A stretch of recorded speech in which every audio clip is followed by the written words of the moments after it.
Welcome back to the channel, guys. We're going to revisit some of the Barlows Chameleon Glitter because in our demo video, one of you guys suggested that we make some flake saturated tubes using this Chameleon Glitter, and I can't help myself. I want to see what it looks like, so I'm going to bring you guys along and we're going to check it out. We're going to start with a solid color first and then move on to a laminate and see what we think. So for our first solid color, we're going to go back with our Green Pumpkin 109. We're going to go with 30 drops in here. This is 1 cup. I'm going back to this color because he suggested that motor oil flake was also his favorite. And I know Green Pumpkin bases with that motor oil flake are very productive colors. So I want to go back to that color. And we are going to use our motor oil flake. So I'm going to take my 1/4 teaspoon. I'm going to start off with just, let's go straight to 3 heaping scoops. We might even add more. I'm not sure how much I want to add total, but I want to make sure this is a very flake heavy color.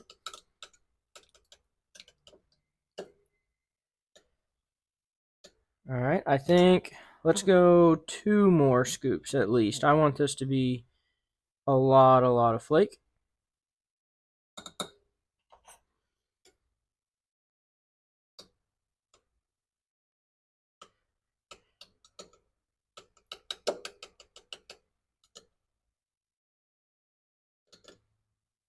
All right, that looks pretty flake heavy right there, but I actually think I'm gonna add 1 more scoop.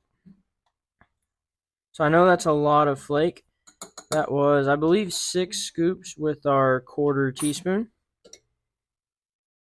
You're looking at 1.5 teaspoons of flake total for 1 cup of plastic. But that's what we want. We want a very flake heavy color. We're looking pretty good right there. So let's inject our first run and check them out.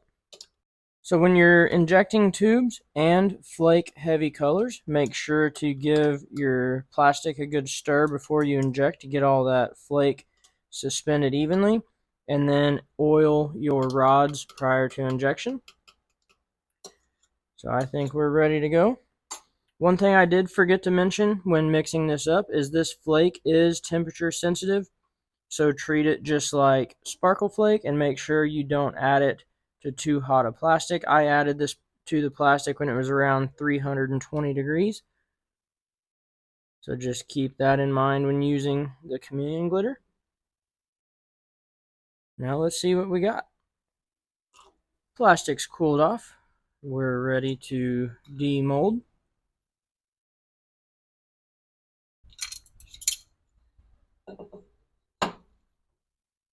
Here's our first look at our motor oil flakes. And all you have to do when you're done injecting is, since you oiled that rod, you just push and your tube will slide right off. And here's a good look at those motor oil tubes. I will cut all the tails at the very end after we make our second color. Let me grab one of these so you can see here that, so I made the green pumpkin a little bit thicker because these tubes, they're hollow, like there's no plastic inside. So as you can see here, even though it's a thicker color, because I personally like a little bit darker, kind of more saturated green pumpkins for my tubes, but if you see right there the way that flake plays off of it because of it being hollow, you don't lose or hide any of that color shift from the flake. You still get all of that. You can see the greens, the reds, the orange, all of that color shift, and just looks fantastic. So here's color number 1, and now we're ready to move on to color number 2, which I am really excited to try out. So 2 of my favorite colors to put together are green pumpkin and purple. So we're going to go, let's go 25 drops of green pumpkin on this side.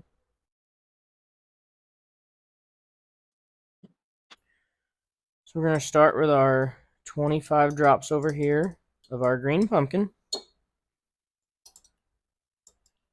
And then for those of you that watched the last video, I used this LureWorks violet color, and I really liked it, so I'm going to go 25 drops on this side.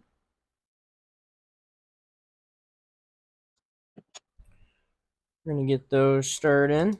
This is a really, really nice, like deep, rich purple. It looks really, really good. So there we've got our green pumpkin side and our purple side.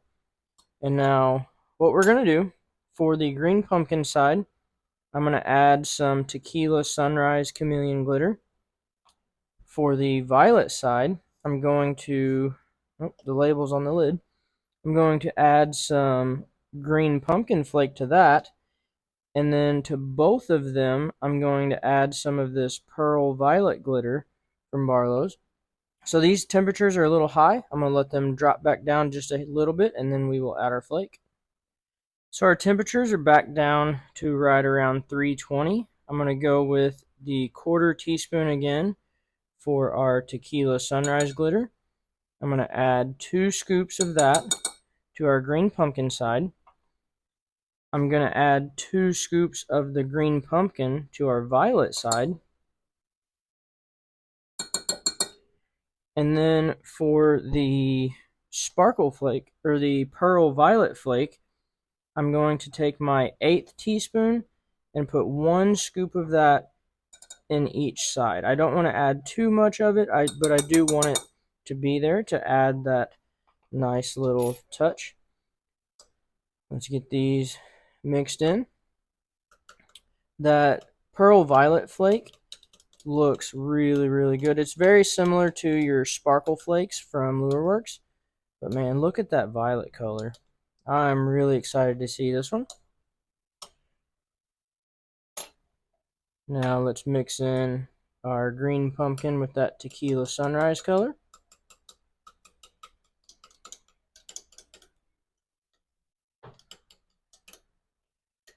All right, we're looking pretty good right there. We're going to make sure our temperatures are even and get to injecting.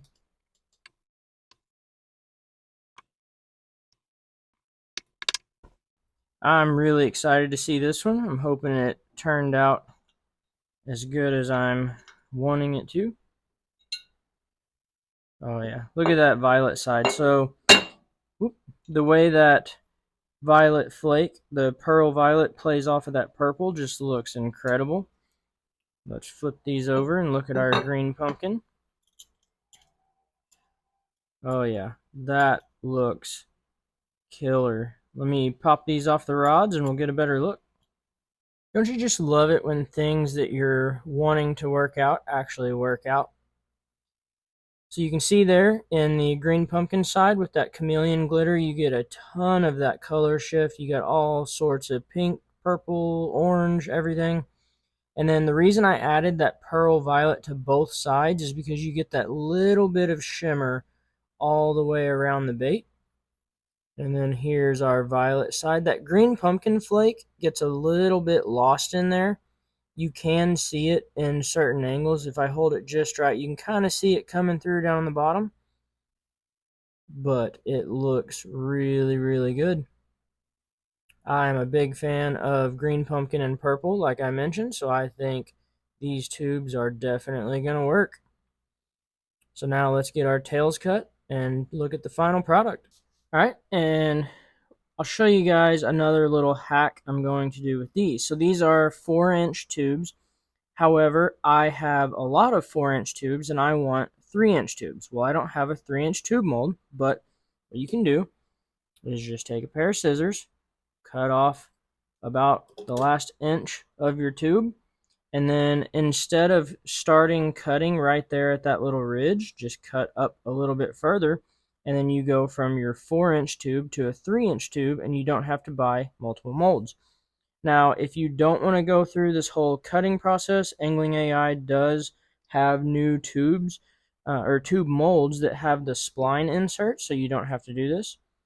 But what I do, I like to lay a block of wood down. That way I'm not doing this on my work surface. But I'll put a little bit of oil on it. This is the tube cutter from Angling AI. I'm just going to mark about where I want to start cutting these. I'm just going to put the end of those razor blades down, press it down across the end of your tail. Now, typically, I would take a hammer and smack the end of this, but I can't find my hammer at the moment, so we're just going to press down and work with what we got. Now, the reason I put a little bit of oil on that tube is to help with all of these coming out of your tail cutter. So you're going to pull them all out. And some of these may not have cut all the way through, but you're typically able to just pull them apart and separate all those legs. So I'll go through and separate everything, and then we'll take a look. So I left one of these tubes at full length just to show you guys the difference. You can use the same mold, and you can get both 3 and 4 inch tubes. You could cut this down as short as you wanted, honestly. So that is one of the benefits of having one of the tube molds where you just have a solid rod and you have to cut your own tail, is you are able to vary the sizes of it pretty easily. The convenience of molds with splines is really nice, but if you want to vary the sizes of your tube molds with just one mold, then that is a good option. Got a random flake there. But yeah, you can see here that green pumpkin and purple looks really, really good. Now you will notice this right here.